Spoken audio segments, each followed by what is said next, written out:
अलंकापुरी पुण्यभूमी पवित्र, तिथे नांदतो ज्ञान राजा सुपात्र.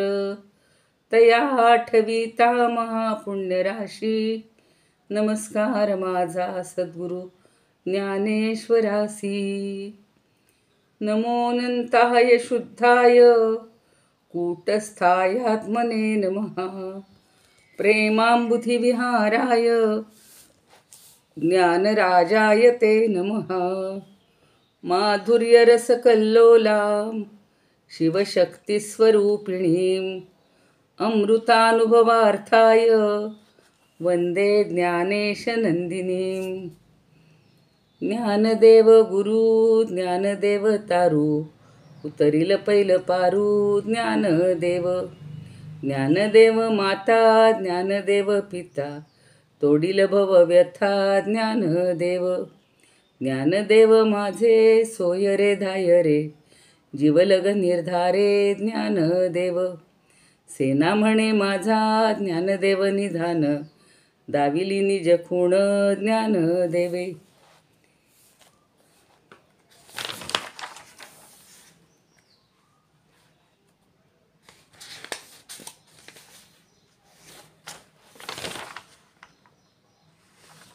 ज्ञानेशोऽनुभवामृतं व्यरचयत् ज्ञानेश्वरं पूजये.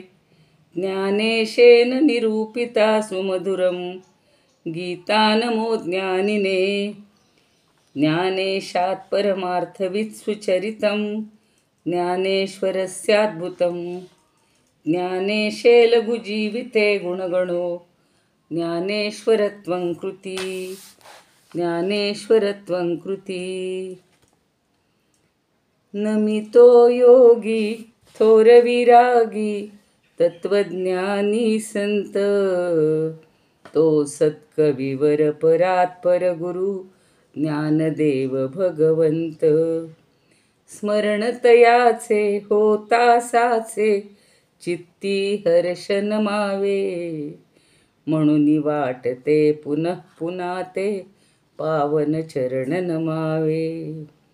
अनन्य भावे शरण रिघावे, अहंकार सांडून. झणी टाकावी तयावरून या, काया कुरवंडून. आणि पहावे नितांत सुंदर, तेजोमय ते रूप.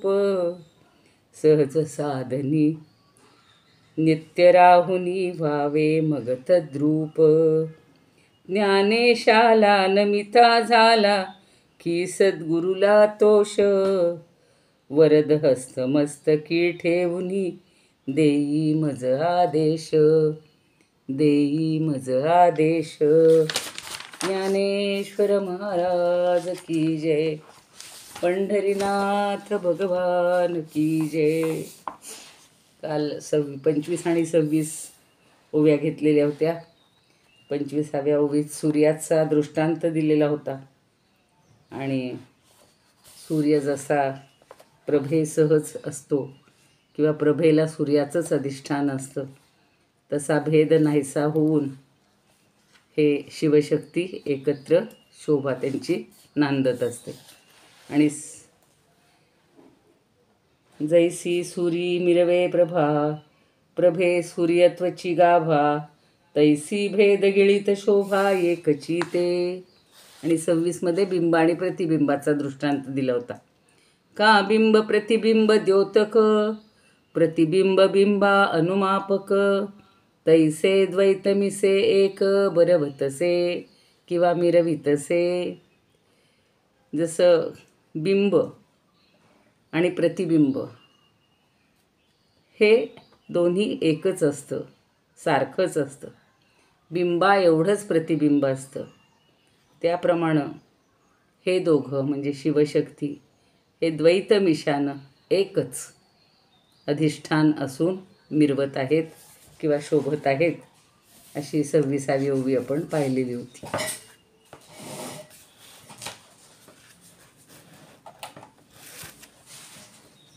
बाहेर पाऊस पडतोय आणि घरात गरम होते.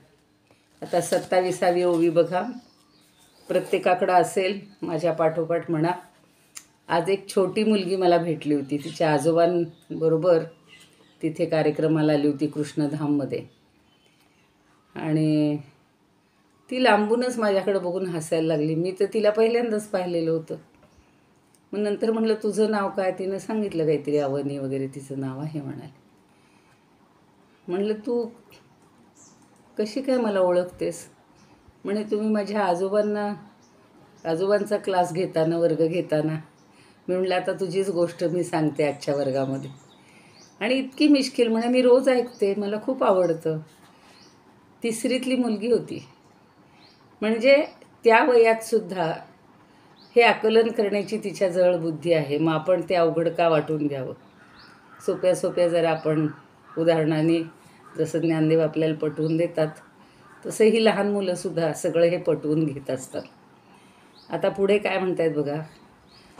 सर्व, आणि ती म्हणते, आपण जेव्हा हे श्लोक ओव्या म्हणत असतो तेव्हा ती तिथे आपल्या त्यांच्या मागोमाग त्यांच्याबरोबर म्हणत असते. खरं म्हणजे अशा या 3रीतल्या 4थीतल्या मुलांपासूनच जर सगळ्यांनी हे असे ग्रंथ ऐकले, वाचले, तर त्यांच्यामध्ये किती लवकर फरक पडेल बघा. आता काय म्हणतायत. सर्व शून्याचा निष्कर्षू जियाबाईला केला पुरुषू. सर्व शून्याचा निष्कर्षू जियाबाईला केला पुरुषू. सर्व शून्याचा निष्कर्षू जियाबाईला केला पुरुषू. जेणे दादुलेन सत्ता विशेषू शक्ती झाली. जेणे दादुलेन सत्ता विशेषू शक्ती झाली. जेणे दादुलेन सत्ता विशेषू शक्ती झाली. सर्व शून्याचा निष्कर्षू म्हणजे निष्कर्ष म्हणजेच अधिष्ठान किंवा निर्विकार परमावधी ज्याला आपण म्हणू. ती सगळ्या शून्याचा हा निष्कर्ष आहे, म्हणजेच परमावधी आहे. आपण इतकं सगळं ऐकतोय, रोज वेगवेगळा दृष्टांत ऐकतोय किंवा शिवशक्तीचं निरूपण ऐकतोय. त्याच्यातून निष्कर्ष काय काढतोय किंवा निष्कर्ष काय समजतोय? तर या सृष्टीमध्ये शिवशक्ती हे जे पुरुष प्रकृती किंवा शिवशक्ती जे आहे हे जोडपं, या दोघांमध्ये एकत्व आहे आणि ते दोघं परब्रह्माच्या अधिष्ठानावरच आहेत. मग आपल्याला परमात्मापर्यंत पोहोचायचं असेल तर या दोघांचं ऐक्य आपण जाणून घेतलं पाहिजे आणि आपल्या आयुष्यामध्येही असं ऐक्य आपण ठेवलं पाहिजे.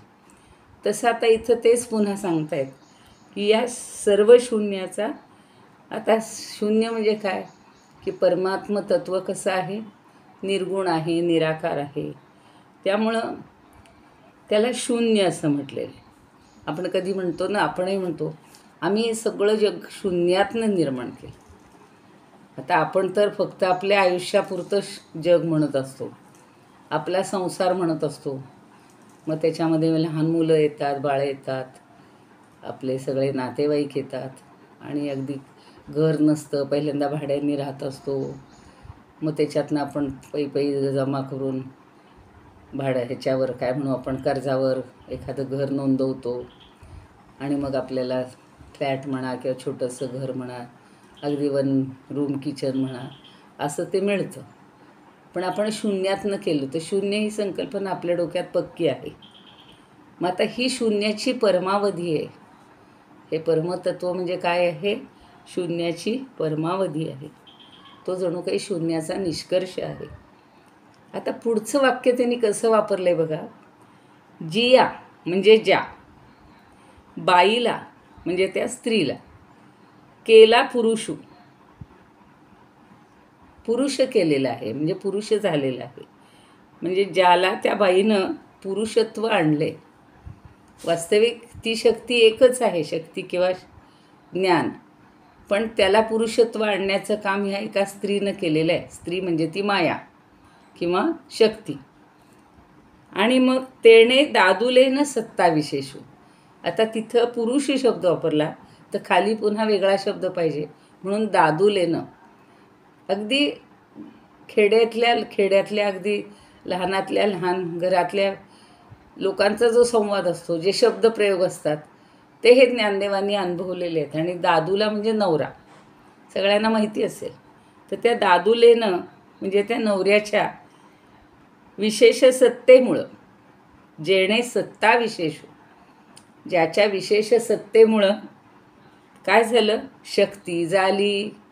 म्हणजे तिच्यामुळं त्याला पुरुषत्व आलं. आणि ज्याच्यामुळं म्हणजे त्या नवऱ्यामुळं किंवा पतीमुळं तिला विशेष सत्ता प्राप्त झाली. आपली त्याच्या सत्तेमुळं शक्ती झाली. ती शक्ती बनलेली आहे. म्हणजे तिच्यामध्ये शक्तित्व किंवा शक्तीपणा, तिथं पुरुषत्व मगाशी म्हणलं होतं. काल आपण मनुष्यत्व हा शब्द पाहिला होता. त्व म्हणजे त्याच्या ठिकाणी असणारं सामर्थ्य. तसं आता इथे पुरुषत्व त्याच्या ठिकाणी आलं म्हणजे पुरुषपणा निर्माण झालेला आहे, पौरुष आलेलं आहे. आणि त्याच्यामुळं हिला शक्तित्व आलेलं आहे किंवा शक्तीपणा झालेला आहे. शून्य म्हणणं खरं योग्य नाही की संभवत नाही. शून्य म्हटलं तरी द्वैत येतच. सर्वम खलु इदं ब्रह्म किंवा शून्यम ब्रह्म असं जरी म्हटलं तरी हे वेद काय करत असतात, तर वेद सगळ्या दृश्य पदार्थांचा निरोध करत असतात किंवा निषेध करत असतात. आणि हे नाही, तसं नाही, नाही का, आकार नाही, रूप नाही, रंग नाही, असं करत करत करत सगळा निषेध करत करत वेदसुद्धा तिथे थांबलेला आहे, भांबावलेला आहे. आणि त्यांनी परमात्म्याचा निषेध सांगितला नाही. तर ते परमात्म स्वरूप आहे, पण इतरांचा निषेध झालेला आहे. आणि हा परमात्मा म्हणजे काय आहे, तर शून्याचा निष्कर्ष आहे. यालाच निषेधावधी म्हणजे अंतिम मर्यादा जी आहे ती म्हणजे परमात्मा आहे. अवधी म्हणजे शेवटची मर्यादा. आणि अशा परमात्म्याला या प्रकृतीनं म्हणजे मायेनं आपल्याला पुरुष असं म्हटलेलं आहे. आणि दादल्याच्या म्हणजे नवऱ्याच्या सत्ताविशेषाला घेऊनच ही प्रकृती शक्ती बनलेली. दोघांनी एकमेकांना सामर्थ्य दिलेलं आहे किंवा ज्याला रूप दिलेलं आहे, रंग म्हणजे एक काहीतरी विशेष त्यांना महत्त्व दिलेलं आहे. आणि त्यांचं प्रगटीकरण झालेलं आहे आपल्याला दृश्य स्वरूपात.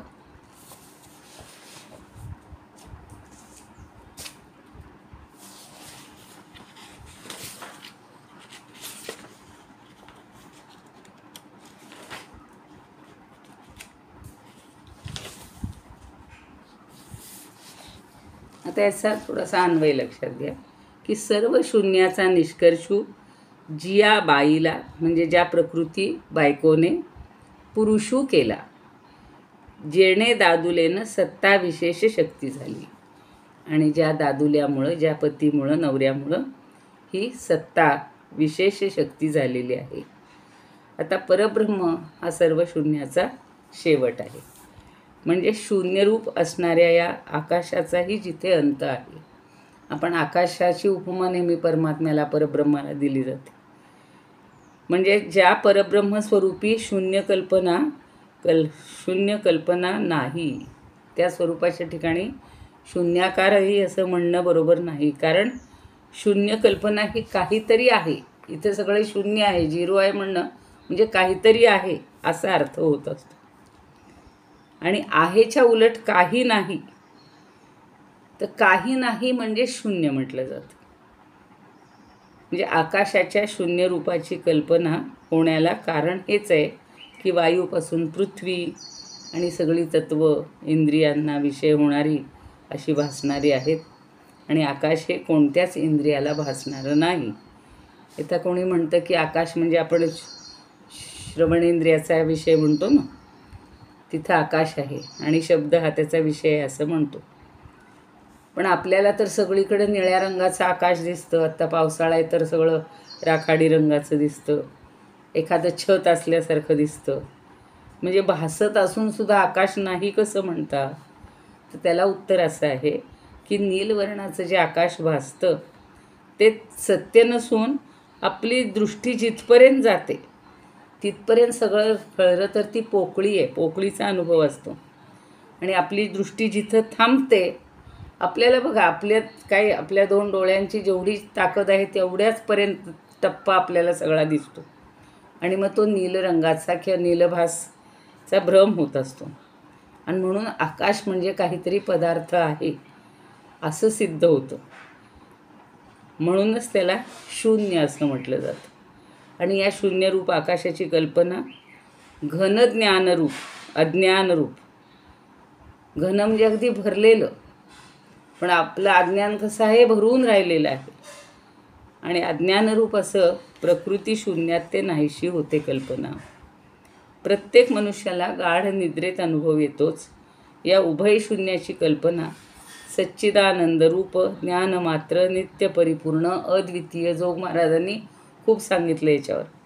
परब्रह्मस्वरूपी नाही, कारण तिथे आहेपणानं भासणारी वायूपासून पृथ्वीपर्यंत जी तत्त्व आहेत ती स्वभावताच नसल्यामुळं त्यांच्या सापेक्ष होण्याला आकाश आणि घनज्ञानरूप प्रकृती या शून्य कल्पना जेथे असतील का. म्हणून परब्रह्मस्वरूपाला महाशून्य, आता हे सगळा सायन्सचा भाग बघा, महाशून्य ही संकल्पना त्यांनी मांडलेली आहे. म्हणून ज्ञानेश्वरीमध्ये 13व्या अध्यायात असं म्हटलेलं आहे ज्ञानदेवांनी, नभाचे शून्य गिळून गुणत्रया ते नुरवून, ते शून्य ते महाशून्य श्रुतिवचन संमत. ते या महाशून्य परब्रह्माला प्रकृतीनं पुरुष नामधारी केलं. म्हणजे स्त्रीलिंगी प्रकृती हीच पुरुषरूप झाली. पुरुष संज्ञेचा व्यवहार झाला आणि केवळ सत्तारूप भावावर पुरुष संज्ञेचा व्यवहार होतो. असं जरी असलं तरी पुरुषाच्या अस्तित्वावर शक्ती विशेष रूपानं जन्माला आली किंवा निर्माण झाली. जसं पाण्याच्या आधारावर लाट विशेषत्वानं येते, तशी ही पुरुष सत्तेच्या आधारावर प्रकृती भावाची कल्पना निर्माण झाली. म्हणजे प्रकृती आणि पुरुष ही केवळ तशी काल्पनिक आहे. ही दोन्ही संकल्पना ही काल्पनिक आहे, प्रत्यक्षात नाही. प्रत्यक्ष फक्त परब्रह्म हे एकमेव अद्वितीय असंच अस्तित्वात आहे. आता सोप्या भाषेत गुलाबराव महाराज म्हणतात, सर्व नाही पण गेले ज्ञानची वृत्ती रूप झाले. सर्व नाही पण गेले ज्ञानची वृत्ती रूप झाले. वृत्तीपणही आले ज्ञानाने चितदा.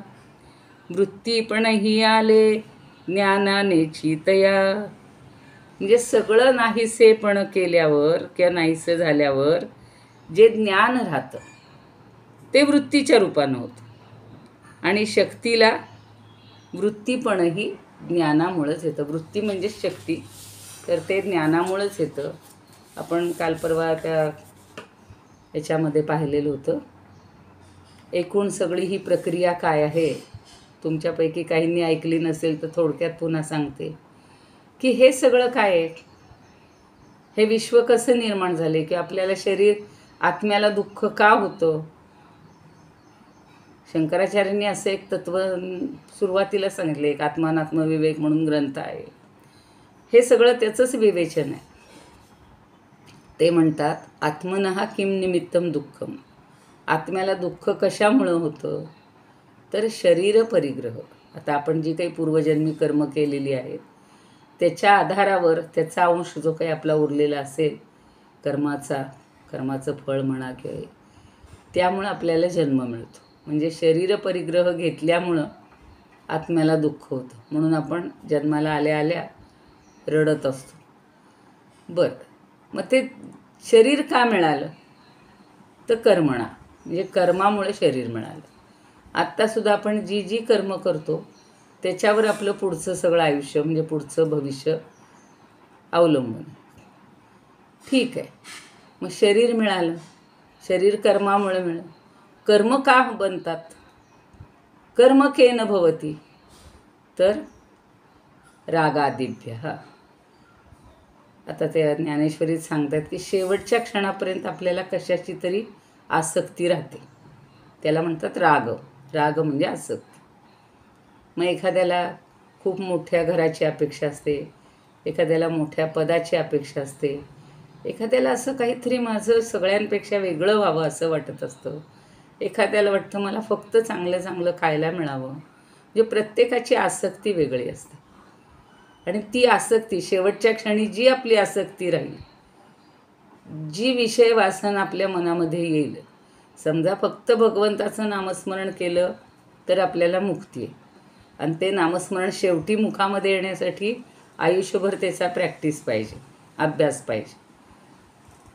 पण समजा एखाद्याला मरण्यासमयी काहीतरी एखादी आपली लाडकी व्यक्ती आठवणीत आली आणि ती बघा असं दाखवतात की नाही, की आई असेल तर बाबा मुलगा मला भेटला पाहिजे किंवा मुलगी भेटली पाहिजे अशी इच्छा होते आणि ते तिथे त्या ठिकाणी शांत होतात. तर ती वासना घेऊन पुढचा जन्म येतो, रागादिभ्या. मग ती इच्छा पूर्ण होण्यासाठी पुढच्या जन्मात पुन्हा ती मुलगी किंवा पुत्र जे असेल ते त्या दोघांचा येतो जन्म किंवा त्या दोघांची हे होते, निर्मिती होते. मग रागादिभ्या केन होती, हे राग वगैरे आसक्ती वगैरे कशामुळे होते? समर्थांनी सांगितलेलं आहे विवेक. विवेक पाहिजे आपल्याजवळ, की हे सगळं नश्वर आहे, याच्या मागे लागता कामा नये. पण आपण या सगळ्या विषयांच्या मागेच लागत असतो. कारण का? अविवेक. हे रागादिभ्या केन भवती अविवेकात. अविवेकामुळं होतं. चांगलं वाईट नश्वर चिरंतन हे जर आपल्याला कळलं असतं तर मग आपल्याला हा अविवेक झालाच नसता. मग पुढं त्यांनीच प्रश्न विचारला, अविवेक म्हणजे शिष्यांना विचारलंय समजू, अविवेका हा केन भवती. तर अविवेक कशामुळं होतो? अज्ञानामुळं. या सृष्टीचं ज्ञान हे आपण खरं मानतो, पण खरं मानतो हेच आपलं अज्ञान आहे, म्हणून अज्ञानात. मग अज्ञानम केन भवती, तर अज्ञानाला काही कारण आहे का? न कोपी कारणात. अज्ञान कशामुळं होतं? तर कोणत्याच कारणामुळं होत नाही. मग हे सगळं प्रकृती पुरुष हे सगळं जरी सांख्यांनी सांगितलेलं असलं तरीसुद्धा आपल्याला त्याचा भास होतो, आपल्याला त्याचं ज्ञान होतं आणि म्हणून आपण परमात्म्यापर्यंत पोहोचू शकत नाही, हे आपलं अज्ञान आहे. पण ज्या क्षणी आपल्याला ते परमात्म्याचं ज्ञान होईल, हे सर्वम खलु इदम ब्रह्म असं ज्ञान आपण जेव्हा जाणू त्यावेळेला हे प्रकृती पुरुष म्हणजे आपल्याला भासमान होणारं आकाशही खोटं ठरेल, सगळ्या दृश्य वस्तू आपल्याला खोट्या वाटायला लागतील आणि त्याच्याकडे आपण बघणारसुद्धा नाही. जसं आपलं एक परम ध्येय असतं की बाबा मला एवढी एवढी डिग्री मिळाली पाहिजे, इतके क्वालिटी गुण मिळायला पाहिजेत, अमकी ग्रेड मिळायला पाहिजे, त्याच्यानंतर मला नोकरी मिळायला पाहिजे. अंतिम मर्यादा संपली, ती प्राप्त झाली की आपण पुढं काही प्रयत्न करत नाही. ही व्यवहारातली झाली. तसं ज्या कोणाला परमात्म्याची प्राप्ती पाहिजे, या सगळ्या संतांनी परमात्म्याची ओढ ठेवलेली होती म्हणून त्यांना परमात्मरूप प्राप्त झालं. आपण सगळ्यांना काय म्हणतो, ते शिवरूप झाले, ते रामरूप झाले अशी म्हणण्याची पद्धत आहे की नाही? तसं म्हणून त्यांनी म्हणले बघा, ज्ञानेश्वरीत सत्ता या अर्थी शून्य शब्द वापरलेला आहे. नभाचे शून्यत्व गिळून गुणत्रया ते नुरवून, ते शून्य ते महाशून्य श्रुती वचन संमत. म्हणजे आपल्याला शून्य वगैरे असं का म्हटले ते आता कळेल. मी काय म्हणतात गीर्वाण अनुभव सांगणार होते.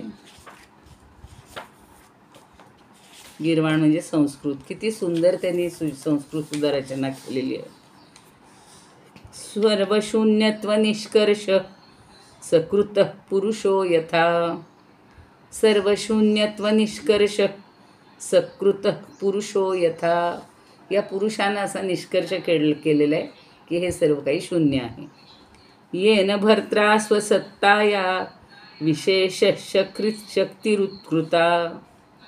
आणि ज्या भर्त्यानं म्हणजे ज्या पतीनं आपल्या सत्तेवर तिला शक्तिरूप केलेलं आहे, हे एक काय म्हणू आपण रूपक केलेलं आहे किंवा एकमेकांवर असा जो आरोप केला जातो, एक आपल्याकडं रूपक नावाचा अलंकार आहे की हे म्हणजे हेच. जसं सीतेचं मुख म्हणजे चंद्रच, चंद्रासारखं नाही म्हणायचं, चंद्रच म्हणजे चंद्राचा आरोप तिच्यावर केला जातो, त्या मुखावर केला जातो. तसं इथं म्हणलेलं आहे. स्त्री म्हणजे पुरुषच आणि पुरुष म्हणजे शक्तीच. दोघांमध्ये अभेद वर्णन आहे, त्यात भेद नाहीच. म्हणून इथे आपल्याला ते खरं तर नाहीच, पण आपल्याला जोपर्यंत अज्ञान आहे तोपर्यंत हे आपल्याला सगळं भासत असतं. स्वरूपानंद काय म्हणतात बघूया.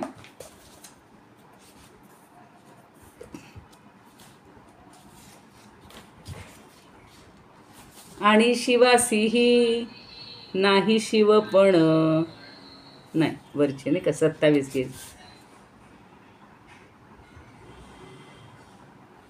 27वी घ्यायची. शून्य निशून्याते गिळूनी जे राहे नावही नसाहे त्रिगुणांचे. शून्य निशून्याते गिळूनी जे राहे नावही नसाहे त्रिगुणाचे. मग तिथं त्रिगुण उरतच नाही. सर्व शून्याचे जे सारसत्ता रूप, सर्व शून्याचे जे सारसत्ता रूप बोलवी स्वरूप ऐसे जासी. मला आज सकाळी मनात आलं की मी जसा ओव्यांची पुनरावृत्ती करते आणि तुम्ही माझ्याबरोबर म्हणत असाल अशी माझी कल्पना आहे, तसं ह्या ओव्यासुद्धा तुम्ही म्हणत जा. शून्य निशून्याते गिळोनी जे राहे नावही नसाहे त्रिगुणाचे. सर्व शून्याचे जे सारसत्ता रूप बोलती स्वरूप ऐसे जासी. तया महाशून्या दादूला कल्पोन. आता ते महाशून्य म्हणजेच दादूला आहे. दादूला म्हणजे नवरा. बाईल होऊन स्वये त्याची, बाईल होऊन स्वये त्याची. सत्ता विशेषत्व पावली आपण, सत्ता विशेषत्व पावली आपण. शक्तिशिवाधीन राहोनिया, शक्तिशिवाधीन राहोनिया, शक्तिशिवाधीन राहोनिया.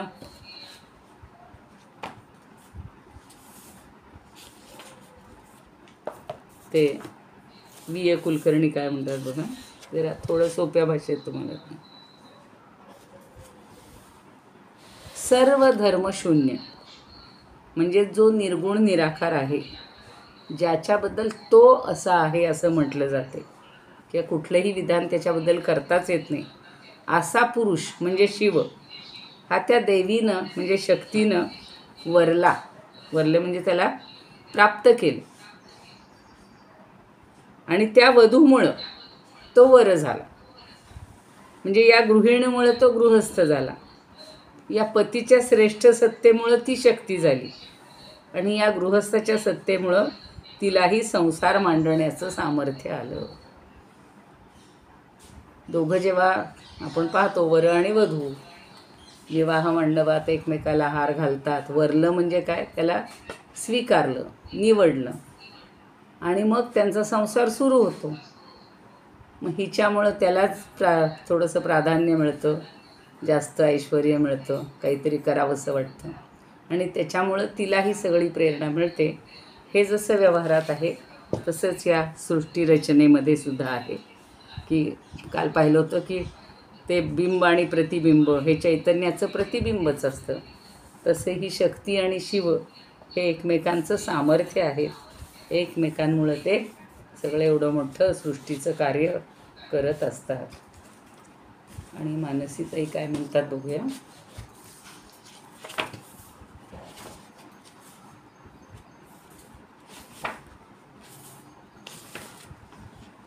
सर्व शून्यांचा निष्कर्षू जिया बाईला खेला पुरुषू. जेणे दादुलेनी सत्ता विशेषू शक्ती झाली.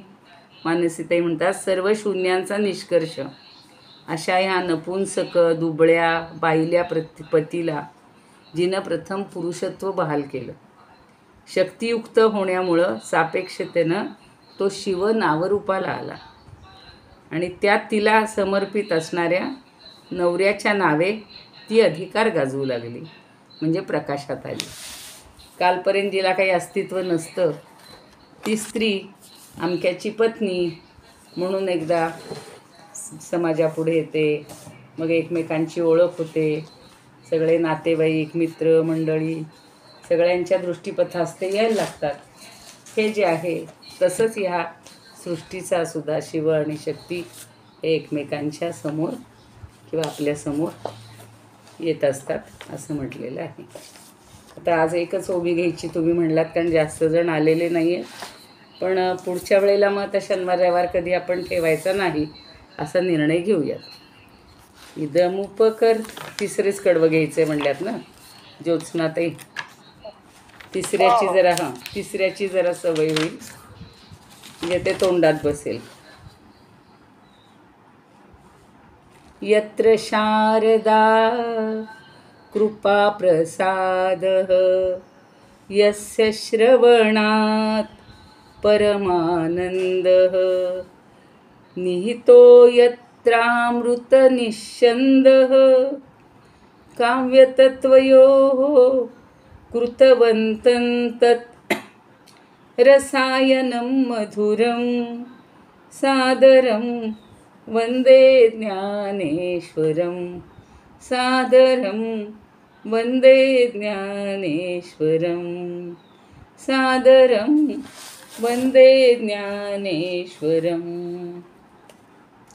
आरती ज्ञानराजा महाकैवल्य तेजा सेविती साधू संत मनुवेधला माझा. आरती ज्ञानराजा लोपले ज्ञान जगी हित नेणती कोणी. अवतार पांडुरंग नाव ठेविले ज्ञानी. आरती ज्ञानराजा कनकाचे ताट करी उभ्या गोपिका नारी. नारद तुंबरू हो सामगायन करी. आरती ज्ञानराजा प्रगट गुह्य बोले विश्वब्रह्मची केले. राम जनार्दनी पायी मस्तक ठेविले. आरती ज्ञानराजा महाकैवल्य तेजा सेविती साधू संत मनुवेधला माझा. आरती ज्ञानराजा ज्ञानेश्वर महाराज की जय. पंढरीनाथ भगवान की जय. जय तू श्रीकृष्ण, जय तू ज्ञानेश्वर. मला असं वाटायला लागलं आज पुन्हा सूचना पाठवायला पाहिजे होती का की आज वर्ग आहे म्हणून.